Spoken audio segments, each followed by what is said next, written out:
Bonsoir mon ami. Do you want to become fluent in French, but you just don't find someone to talk to, someone to practice with, or the time to do that? My name is Llyane Stanfield, and you are watching French Minute with Llyane, where you practice with me for 24 days. And in the meantime, I am exposing you, I'm introducing you to my signature program, J'Ouellette Intensif, which helps you make conversation at an advanced level. Today is day number 17, and these videos expire from Facebook. So if you would like to have unlimited access to all the 24 videos and to play and replay them and practice through just like a few minutes, please click on the link in the description of this video and you will find everything there. Also, we are day 17 of 24. We only have 7 days left. So you have to start checking out the intensive program. I am introducing you to it, and you see now the 17th video that is giving you what kind of progress you make in during the program. Where do you get? Where, you know, if that is something that kind of intrigues you, click on the link in the description of this video and then contact me and we'll discuss a little more details. So today, lesson 12 of level B. Level B is the intermediate level.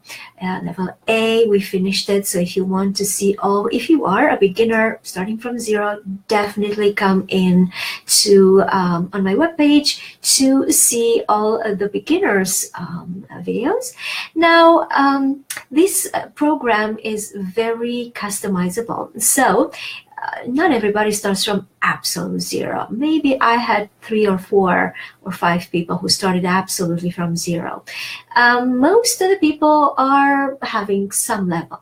So what I do is, if you are not a beginner, we add at the end, after we're finishing all the program, we add advanced lessons. I have 4 levels of advanced lessons, so don't shy away from checking out the intensive program because it's a very fluid, very customized program. No one client has it the same way with me.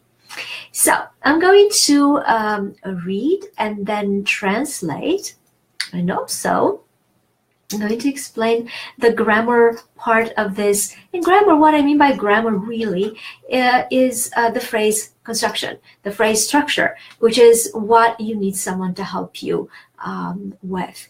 Pronunciation and phrase construction are the 2 elements of the language, of course, along with conversation. But during the conversation, pronunciation and phrase construction are really the ones that are building the conversation and the 2 elements of the language learning that you need someone for.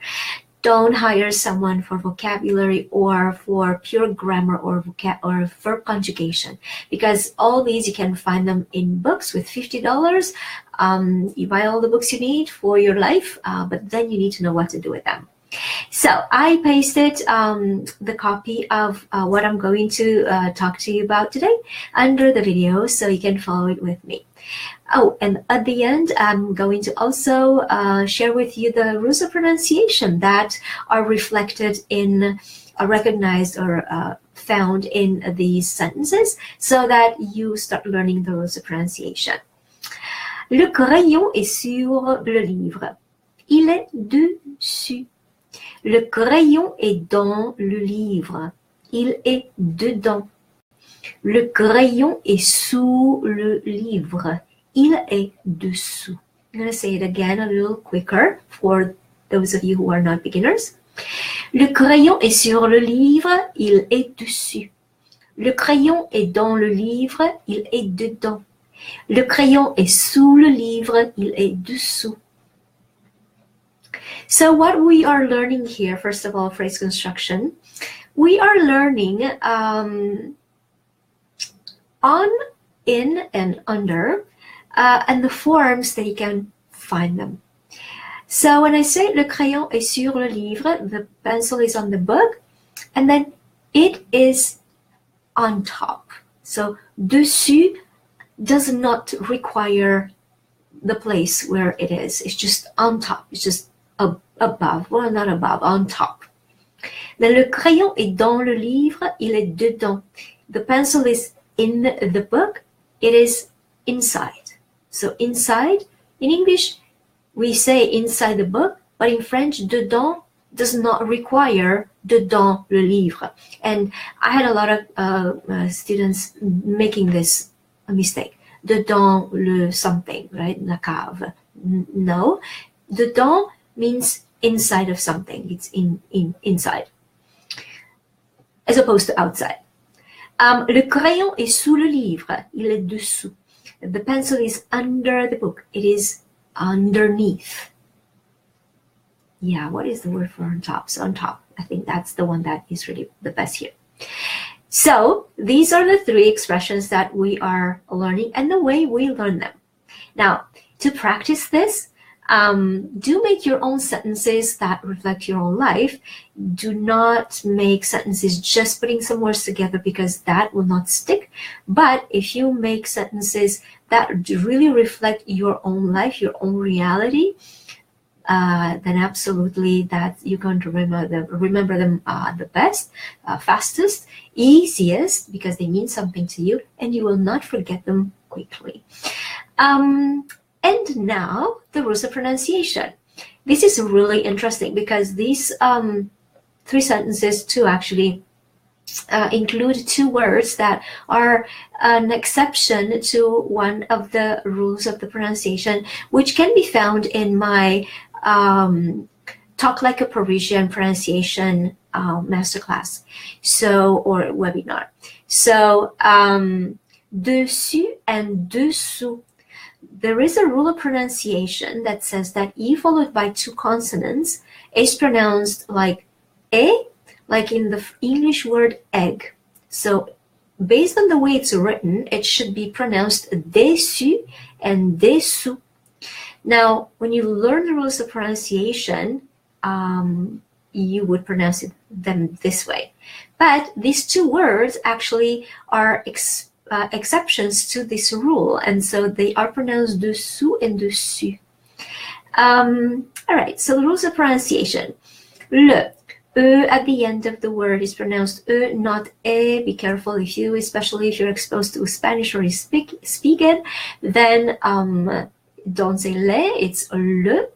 Crayon, A-Y is always pronounced A, and not A. Not soft, really clear A.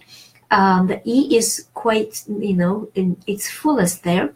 And the reason that is, it's a very interesting combination, because Y, the letter Y, is really a double I. So in French would be Y is a double E, French. Now, if I have two E, I's, right? So the letter French E, the A in front of these two E's will combine with the first E and will become E. I'm going to say English vowels. The A and the two I's will combine in the sense that A and I, the first I, will become E. And then you still have an I to pronounce. So that's why always, everywhere in the French language, wherever you find AY, is always pronounced A, like okay, which is hockey. On is nasal because it's at the end of the word. E followed by two consonants is pronounced like E, like in the word egg. Sur, U in French is pronounced U, and this is something that's harder for some to pronounce. The lips are held for U, and inside of the mouth we say E. So I hear a lot of my clients are trying to say E instead of U, because E is really quite strong in this pronunciation, but it's not E, it's U. Livre, nothing. It's like you just read what you see. Il makes an exception because the rule of pronunciation in French says that the final consonant, the ending consonant, is silent, but il makes an exception, so we do pronounce the L. I have a lot of students actually not pronouncing that L. And I talked about dessus.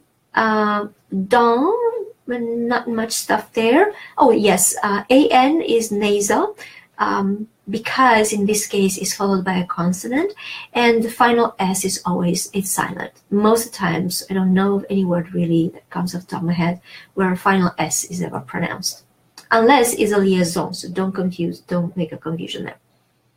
I didn't talk about the dans, de, dans.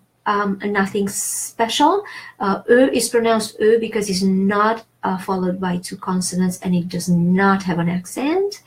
And on is nasal because it's followed by a consonant. S is final S, it's silent. And the rest is sou.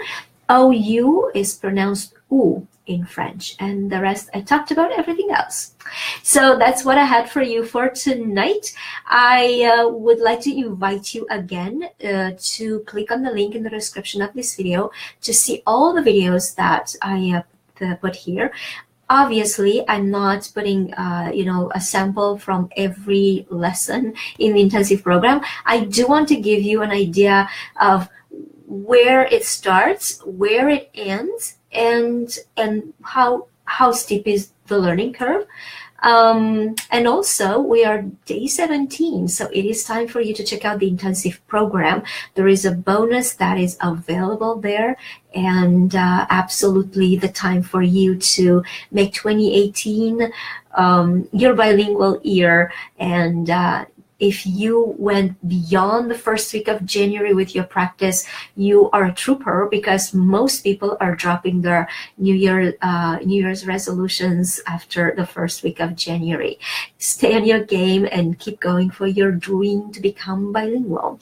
Learn to speak Parisian French and break your language barrier. Merci beaucoup et à demain. Au revoir.